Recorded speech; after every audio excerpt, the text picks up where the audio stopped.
Hi, I'm Alison and And I'm Taylor. And we're the hosts of the Anxiety Chicks podcast, where we dive deep into the reality of anxiety, nutrition, and mental health. Listen as we explore all things anxiety healing while keeping it real, including our own struggles with mental health. We'll bring our expertise as healing professionals to the conversation while discussing the tools and strategies you need to heal the anxious mind. Listen to the Anxiety Chicks on the iHeartRadio app, Apple Podcasts, Spotify, or wherever you get your podcasts. Hi, everyone. Welcome back to the Anxiety Chicks podcast. I'm Alison and And I'm Taylor.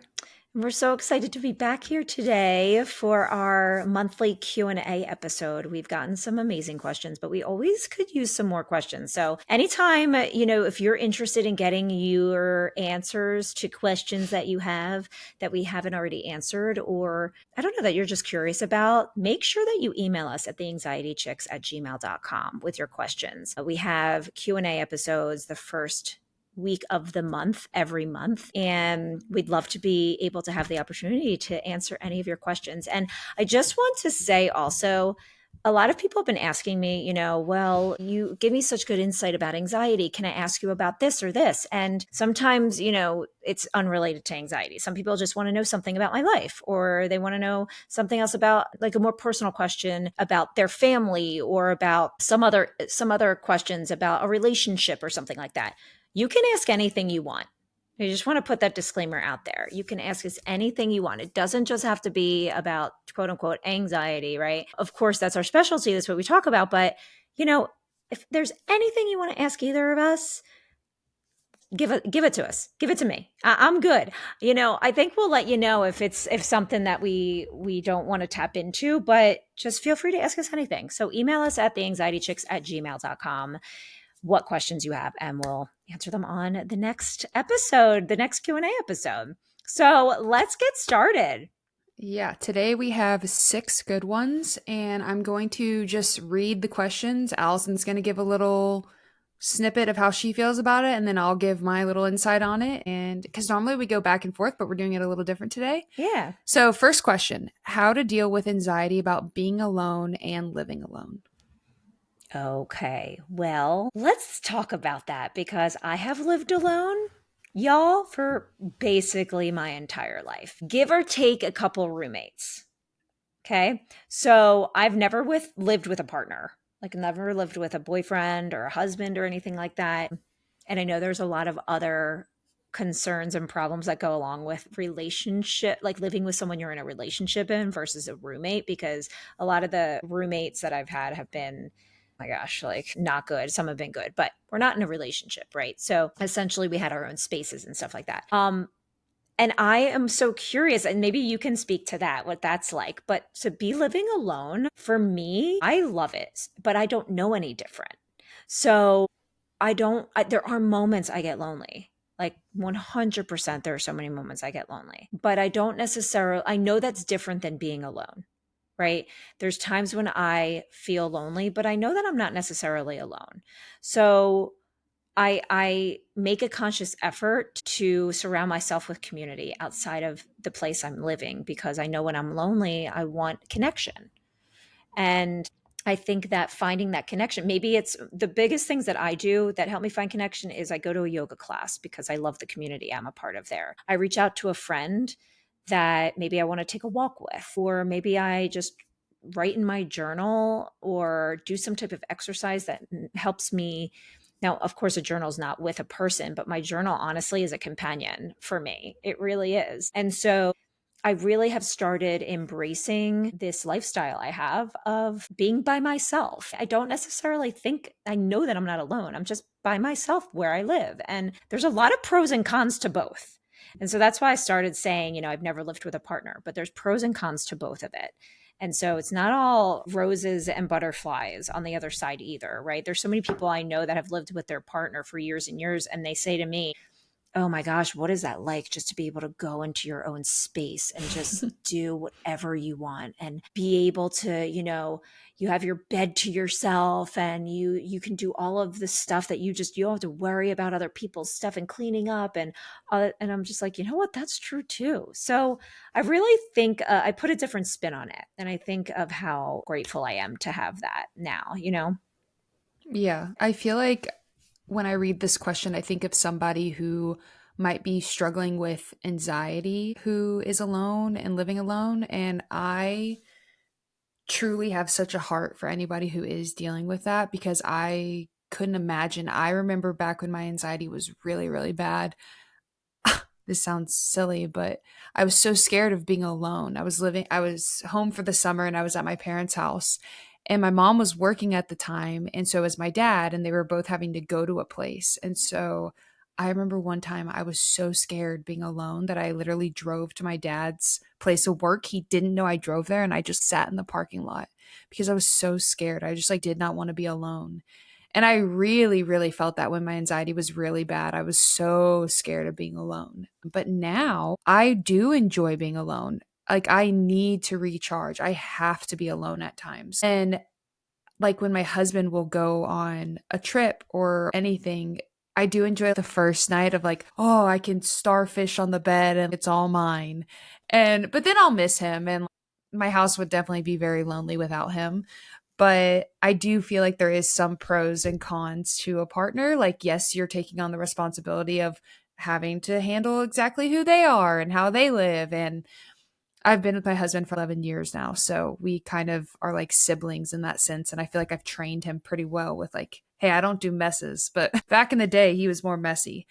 But I do feel like you said, there's a lot of pros and there's a lot of cons, but being alone with anxiety and having no one, especially if you struggle with social anxiety or really bad health anxiety, the best thing you can do is find a community, even if it's an online group. There's so many amazing ones now since COVID. Finding an online support group, finding like even on Reddit pages, people make these whole communities of people who talk and hang out virtually. And I think that's really cool. So just finding some sort of community, even if it is virtual, even if you feel too scared to leave your house, I think that's super important because isolating is not good for us. We are not meant to isolate. Yeah, love it.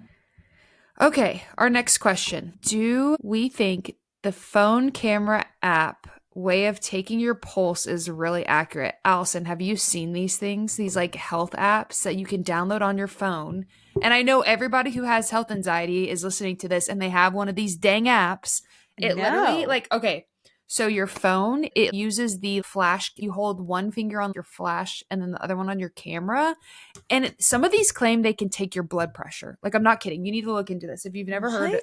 yeah, I think it's very dangerous. I think it's a very dangerous route if you struggle with health anxiety. It claims it can take your blood pressure, heart rate, and blood oxygen level. There's a lot of these, and these were around back when I had health anxiety. So they've been around a minute. I don't know the technology or science behind them, but I think it's a very dangerous route if you struggle with health anxiety because I don't know how that could be accurate. I mean, here's the thing. Anytime I see a question like this, there's like flashing lights in my brain that just say safety behavior and compulsion, right? When it comes to dealing with any type of obsessive thinking. And of Yeah, course, these are clinical terms, but anyone that's going to use a camera thing for those things, I don't know. There's ways to digitally yourself get access to that information, like with one of those blood pressure on your you put on your finger, right? the blood So oxygen yeah, sensor. Yeah. like those are they're more reliable. If you want to do that, that also screams, safety behavior to me too, if you have a health anxiety. But I don't know personally. This is the first time I'm hearing about that. I've not heard Oh, I about that. had them. I've not heard about that at all. So I'm going to go read up on that. And so, for this person asking like how accurate they are, I'm not the person to ask that question to. That's what I'll say. Because I Yeah. would not even I entertain it. I think if you struggle with health anxiety, I don't think that's a good route for anybody who struggles with health anxiety. And if you're going to take your pulse or anything, I think if you struggle with health anxiety, the worst thing that can happen is getting a horrible reading and then panicking even more. So I would just go with something that we know is actually accurate and not some phone app. But all Yes. right, next question. Okay, this one is like personal because of all the blood work I've gotten recently. They said, how have you had the strength to get all the blood work you have gotten lately? And I will say, something that helps my anxiety and my relationship with my health is by being consistent with my appointments. When I am consistent with my appointments, I feel like I've done all I can do to control all the things I can control. I know there's a lot of people who struggle with health anxiety. You either avoid the doctor or you obsessively go. I don't obsessively go. I go once a year. I actually got into this program, Function Health. I've posted a lot about it on my stories, but it's basically more of like a functional medicine approach to blood work. And it's way cheaper than going to a functional medicine doctor. But yeah, it's a lot of blood work. And I've gotten back some results that, most people, if you struggle back in the day when I was really struggling with health anxiety, I would read them and probably have panicked. And now I read them and I'm like, okay, this is the world we live in. We're going to have more inflammation. We really have to be vigilant about what we put into our bodies nowadays. Like, that's just facts. Things aren't what they used to be. There's a lot of ultra processed foods. And so for me, the results I've been getting, some are not good. And I've looked at them as like check engine lights. Like, my engine's not failing, but it is a warning sign that, hey, we need to do something. And so I haven't looked at it with panic. I've looked at it more of like, I'm so thankful and grateful that I have the access to seeing these results with my eyes. And I've really looked at things as like, okay, that looks tasty and that looks really good, but I care more about my body internally, not even externally. I care more about it internally. I feel like there's even a lot of people who, when they look at health, they think of weight, right? And a lot of times even in the 90s, early 2000s, these prepackaged 100-calorie little things. You might be skinny, but you're putting in all these chemicals and processed things that are just really not good for you. So you might on the outside look like this really ripped, fit person, but internally, what do we look like? And so that's literally since I turned 30, and that's my goal. I just internally want to look and feel my best on the inside. And however that manifests on the outside is where my weight and body is supposed to look like, and how it'll be is how I treat it. And so that's where I'm at with it. But do you get yearly blood work?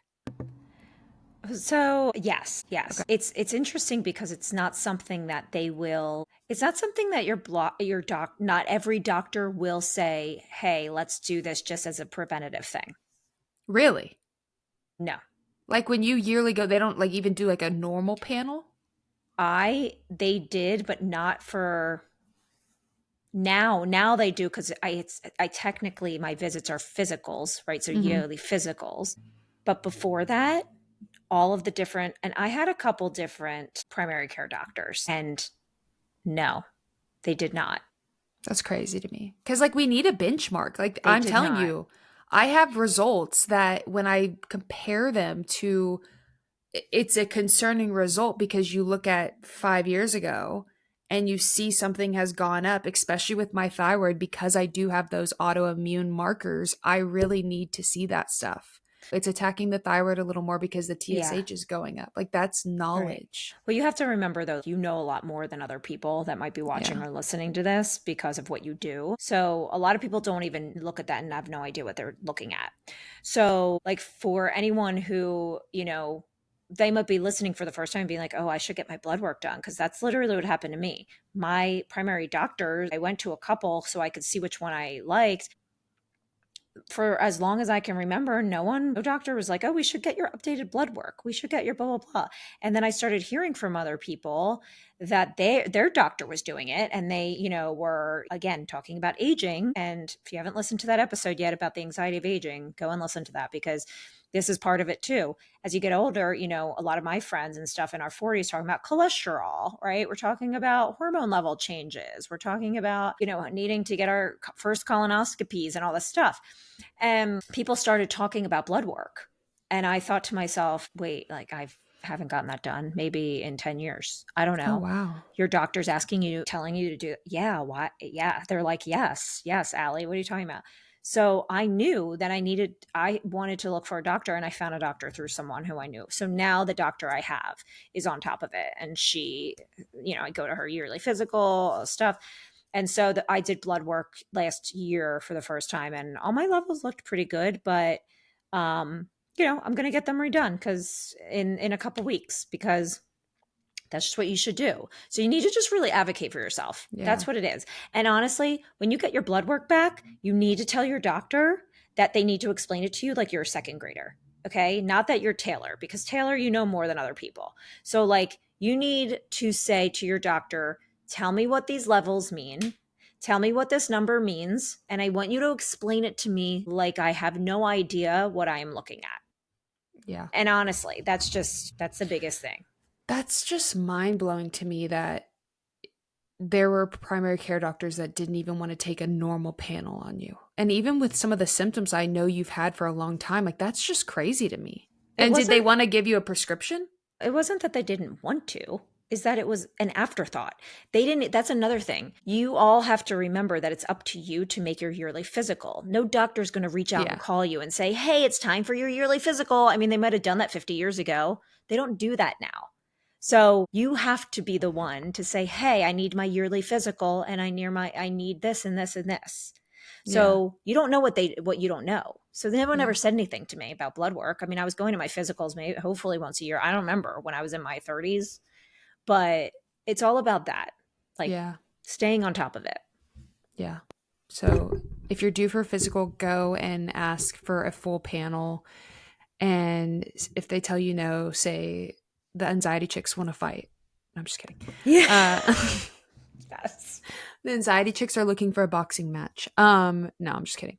Next question. I am stuck. This is pretty broad. I told you this, but I am stuck in fight or flight. How do I fix it? Okay, right. This is such a broad question because everyone, so struggling with anxiety essentially is when someone goes from feeling more balanced in their body to feeling like they're in danger, right? So when you're in danger, even if it's perceived danger or it's real danger, your body goes into fight or flight. And that's what anxiety is, because majority of the times when we're struggling with anxiety, we perceive ourselves to be in danger, and we're not, right? Our brain is making us believe something. So that's how our brain, our body biologically responds. Our nervous system responds to danger is by going into fight, flight, freeze, or fawn. And when you're stuck in fight or flight, it could be a lot of different reasons why. So, like for you, Taylor, you were stuck in fight or flight for a long time when you had panic disorder, when you had a lot of panic attack episodes. Yeah. So, how long would you say that was for? The majority you were kind of stuck in that fight or I flight. would I would say like that real fight or flight and just being absolutely paralyzed by it was like a year and a half. Yeah. Like when I think back to those days, I'm like, oh, you were literally in just a 24/7 panic attack. Yeah. 100%. So, and that's what it looks like for you. For someone else, it might look like that someone is frozen or paralyzed, right? And it could technically look like depression. But we know, I've talked about this a lot, anxiety and depression are very connected. But when you're stuck in a space, in a place where your mind and your body can't function in a way where you are living, or you're able to do your daily responsibilities, your relationships are not affected. Like, that's the biggest thing. If you're stuck in fight or flight, what that usually means is that your daily responsibilities are affected. You're not able to do a lot of those things you would normally do, like even showering or eating in a certain way. Your relationships are affected. Maybe you're isolating yourself. Or it could be hyper aroused in the sense that you can't stop being busy either, right? People might think you look okay because you just can't slow down, right? That's the other way of when you're stuck in fight or flight. So the best thing that you can do is to become very clear. First of all, work with a coach or a therapist, 100%. Okay. You can learn a lot on your own, but it's going to be very helpful to start creating your toolkit with a coach or a therapist, someone that can hold you accountable for working on doing the work and working on things, someone who can actually teach you and educate you and guide you towards your specific type of fight or flight, your specific type of trauma or anxiety, because everybody's looks different. So it's going to become very clear about what the root is for you. Like, where is that coming from? What is the anxiety, really the root of the anxiety about? And honestly, it probably goes back to when you were born, right into your mom's womb. I mean, people don't realize this, but trauma starts in the womb. If a mom is pregnant, if a woman is pregnant and is going through some type of trauma in her life, the baby feels that.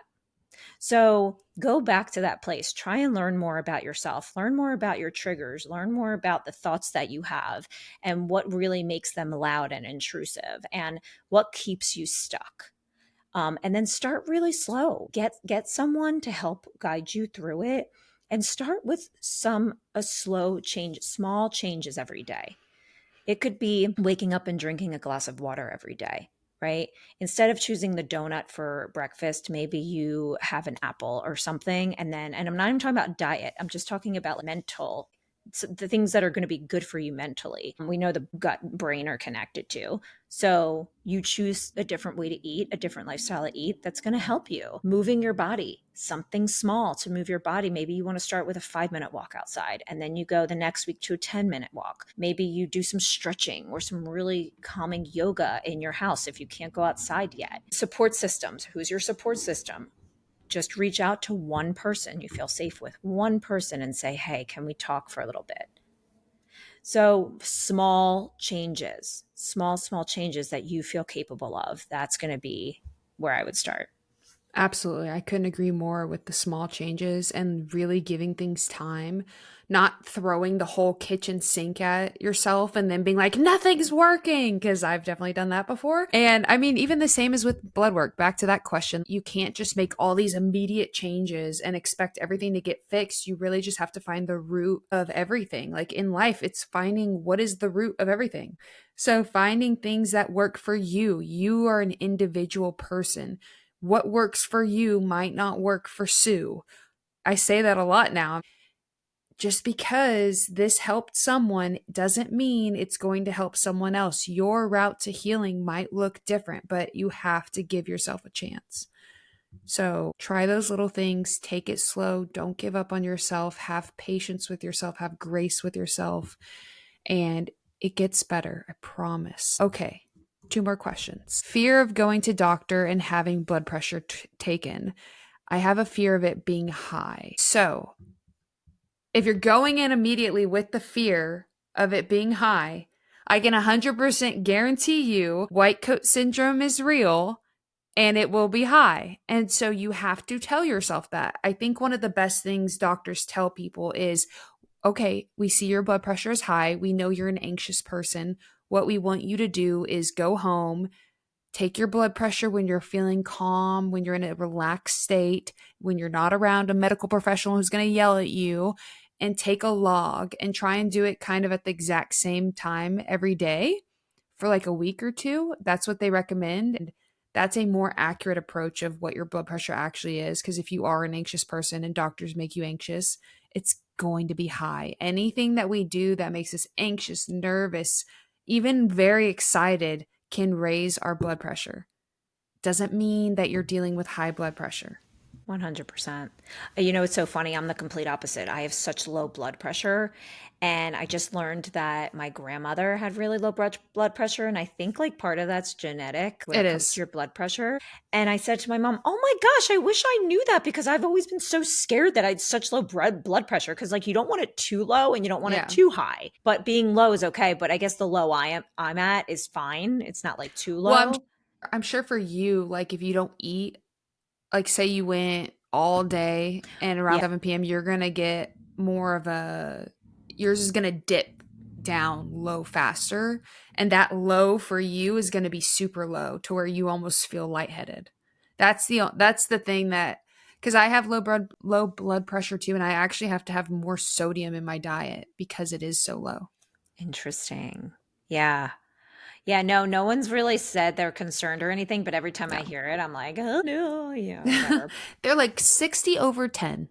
Yeah, right. Oh my God. But no, I agree with what you said. I think, also just being able to be honest with your doctor and Mhm. say, this part of it makes me anxious. So I'm not sure what it's going to read, but this part taking blood pressure for me, it makes me nervous a little bit. I just want to let you know that. And if you have a doctor who is helpful, they're going to understand that and they're going to walk you through it instead of just being dismissive and angry, because I have heard stories about that. So that's not your doctor. If they're responding to you like that, go to a different doctor. Okay? Yeah. Go doctor shopping. I did that, and you can do You it too. you have to do that sometimes. Like And some it's doctors, okay. you know if you click with them too. Like you know when you feel comfortable with someone, so just really trust your Right. gut feeling when you're speaking with a doctor. Yeah. Okay, our last question, and this is a pretty long one. Good morning, All right. chicks. Here we I go. wanted to get your opinion. I've been under a ton of stress the last month. I'm dizzy off and on, and recently, when I have a couple of beers, I get super anxious and wake up in the middle of the night with panic attacks. I do take daily meds for anxiety and wondered, could this anxiety after beer be caused by not taking enough med to heal the overwhelming stress and anxiety I've been under? Is it somewhat normal to be dizzy daily from stress and anxiety? My psychiatrist said he wanted me to take an increased dose of the medicine I'm on daily and it should help everything. I just wanted to get somebody else's opinion and see if you've ever experienced this and get your thoughts. My first thought when I read this is do not take anxiety meds with alcohol. I mean, 100%. I see so many people, and you know what? I know so many people on a type of anxiety med, and it's literally like the first thing. I think it's even on people's bottles. It's like, you don't do it. And if you're going to do it, you're going, first of all, alcohol makes us dizzy in the first place. It even says that. And then, second of all, you're throwing in an anxiety med, you're going to feel woozy. 100%. I mean, also that was like a red flag in my brain too, of when he said, about the alcohol. But the other thing that went on off in my brain was, if you're using alcohol to cope with something that you're uncomfortable with, whether it's you're feeling anxious or even you're feeling depressed, and you are using the alcohol as a way to cope, then you want to tackle that. You want to Yeah, tackle like that. when I read that, in my opinion, it's like I would remove the alcohol and assess the dizziness. I wouldn't Yes. immediately increase the dose of meds because you feel dizzy after drinking beers. You know what I mean? I read that and I'm like, okay, no, let's not increase the dose because we're dizzy when we drink, because we want to not feel weird when we're drinking beers. In fact, if you increase your dose, you might feel more dizzy. I don't know. Well, and so, and this person said, I feel dizzy off and on. And recently, when I have a couple of beers, I get super anxious and wake up in the middle of the night with a panic attack. So you have to remember, alcohol is a depressant. So why it's not helpful way to cope? Well, first of all, it's also, the what alcohol is made with is toxins, right? It's not healthy for your body. In moderation, it's okay. I'm not going to say don't do it. I have some wine here and there, but there are also toxins you're putting in your body. So if you're struggling with this dizziness consistently, and maybe you're having panic attacks at night, and maybe your anxiety levels are a lot more heightened in the last couple of weeks or whenever than you normally are, then definitely stay away from the alcohol. I have moments in my weeks where I know that I am so stressed out about different things, and that it's just not going to help me cope. It's actually going to make me more anxious. And that's what alcohol does. It's a depressant. So that means that when you are on it or when you're drinking, you might feel this high of feeling better because it takes your brain, what it does to the brain is it numbs it. It forgets about the things. But then when you're coming off of you're doing, like, you have a withdrawal from the alcohol or any type of drug, the withdrawal is going to be 10 times worse and more. You're going to be 10 times more anxious and more depressed coming off of that because of what the chemicals are doing to your brain than if you were to have just try and work through what you were stressed about without it.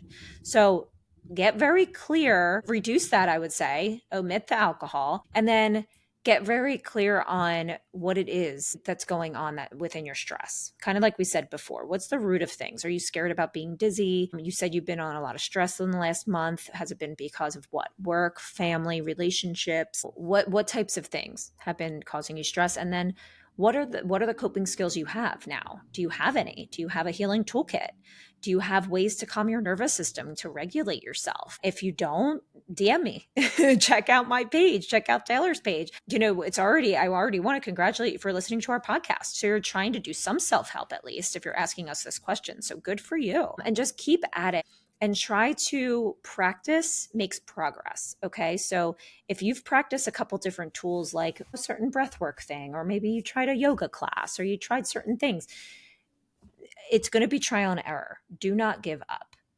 Try, educate yourself, and just keep learning about different holistic ways to help regulate your nervous system and ground yourself, especially with panic attacks. Hydrotherapy is great. So cold temperatures are great. Moving your body is great. And just learn what works for you. And also, I would highly suggest getting into cognitive behavioral therapy. That's my bread and butter. Of course, I'm going to kind of give a shameless plug for CBT because I love it. Research has shown for over 50 years or something that CBT is the most effective treatment for anxiety disorders. Not the only one, just the most effective. And I would maybe look for a therapist who's trained in cognitive behavioral therapy and try and work through some of the thoughts that have been more intrusive and have been controlling your brain a lot more. Yeah, I 100% agree with all of that. I hope that you guys enjoyed our May Q&A.